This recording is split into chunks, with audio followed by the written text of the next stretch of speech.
14ই জুলাই থেকে 20 জুলাই অরণ্য সপ্তাহ চলছে। আজকের আমরা রায়দিঘি বন দপ্তর থেকে আতা গাছ, আমলকি গাছ, বেল গাছ, বহেরা গাছ, শিশু গাছ এবং বকফুল গাছ পেয়েছি।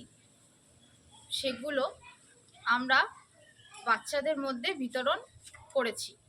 এখন আমরা সবাই শপথ গ্রহণ করব। সবাই ডান হাতটা সামনের দিকে এগিয়ে দাও। আজকের আমরা যে চারা গাছটি পেলাম সেটি আমরা প্রত্যেকে বাড়িতে নিয়ে গিয়ে যত্ন সহকারে পরিষ্কার পরিচ্ছন্ন জায়গায় বসাবো এবং সেটিতে প্রত্যহ জল দেব এবং যত্ন করব।